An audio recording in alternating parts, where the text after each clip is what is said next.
She looked like she had just arrived at training, yet 5 Purple Hearts told a story no beginner could claim.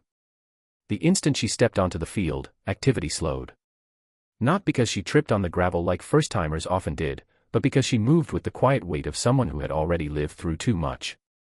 Her uniform was immaculate, boots barely scuffed, expression carefully neutral, like she was trying to remember how inexperience was supposed to look. No one knew her name. Her file hadn't circulated. She had simply shown up that morning, silent, composed, eyes steady in a way that made even seasoned instructors uneasy. Most recruits arrived wide-eyed and jittery. She carried herself like someone returning from somewhere dark, somewhere she didn't intend to talk about.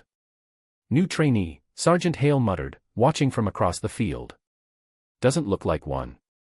She took her place at the end of the formation, shoulders back, hands clasped behind her. She didn't chat. She didn't fidget. When Commander Roar burst from the office and shouted for formation, she didn't even blink. That was the first detail people noticed. The second surfaced later, 5 small medals buried deep in paperwork no one was meant to see. The first day unfolded as usual, yelling, sprints, push-ups, the shock of realizing how unprepared you are. But she moved differently. Not faster, cleaner. Controlled. Every push-up exact. Every stride measured. On the obstacle course she flowed over walls and beams like it was muscle memory, yet she slowed just enough to avoid attention. She waited before climbs, let others pass, even forced an awkward misstep now and then. Still, experience has a way of leaking through.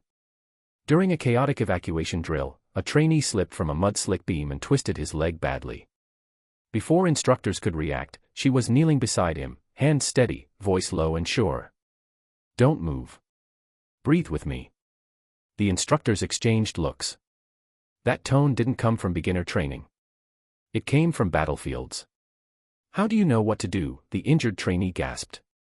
"I've helped before," she said softly. Nothing more. At roll call, her name finally surfaced, Lena Ward. Simple. Ordinary. Yet when it was spoken, she responded like it belonged to someone she'd only recently become. Whispers spread through the week. Who was she really? Why hide skill like that? Commander Roar, famous for reading recruits in minutes, couldn't read her at all. That unsettled him.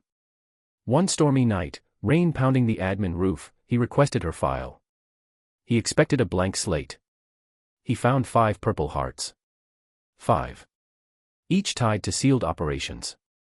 Quietly awarded. Quietly buried. She wasn't there to learn. She was there to disappear. The next morning's exercise was designed to overwhelm, smoke, heavy packs, confusion. When 2 trainees collided and gear tangled, panic rippled through the group. Lena stepped in without hesitation, untangling straps, directing movement, restoring order in seconds. That wasn't instinct. That was leadership carved into bone. "Ward. Walk with me," Sergeant Hale said afterward. She knew. The moment she saw Roar's office door. Her file lay open on his desk. The metals between them felt heavier than metal. "You hiding something?" he asked, not angry, just searching. She looked at the awards. "I didn't come here to be praised for surviving," she said quietly. "I came here to learn how to breathe again." He closed the folder. "Tell me." She sat, strength draining as the words came. She hadn't expected to survive the last deployment, especially not after the 5th blast. She had kept going for her team, for civilians, for the mission. But when it ended, she didn't recognize herself. The medals felt like reminders of what she'd lost, not what she'd earned. So she asked for reassignment somewhere ordinary. Somewhere no one saw her as a ghost. "Training camp sounded ordinary," he said. She gave a tired half-smile. "I thought starting over might help me be a person again. Not just a weapon." "Want to stay?" "Yes. But as Lena." "Just Lena." "You'll stay," he said. "But not by shrinking."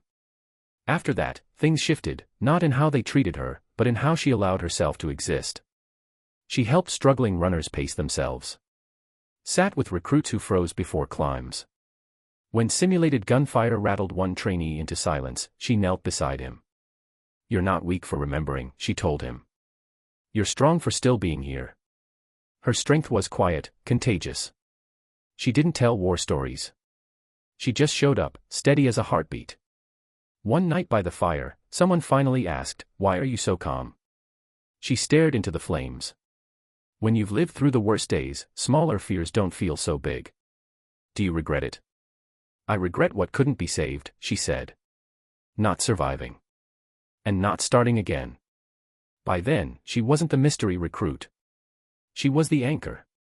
The final exercise pushed everyone to their limits. Halfway through a rain-soaked ravine crossing, a rope snapped.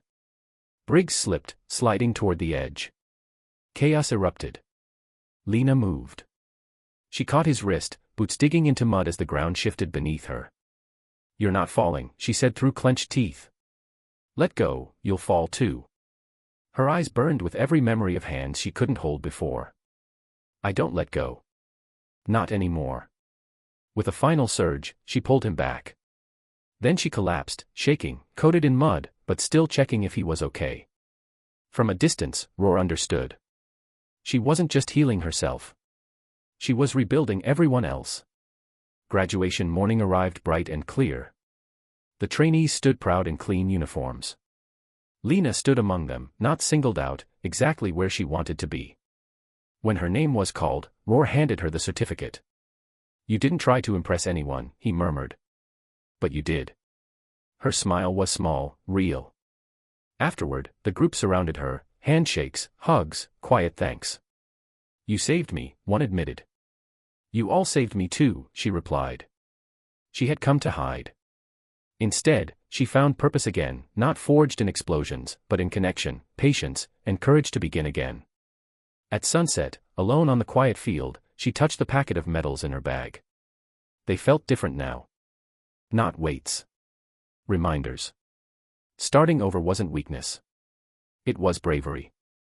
And this time, she was ready to live.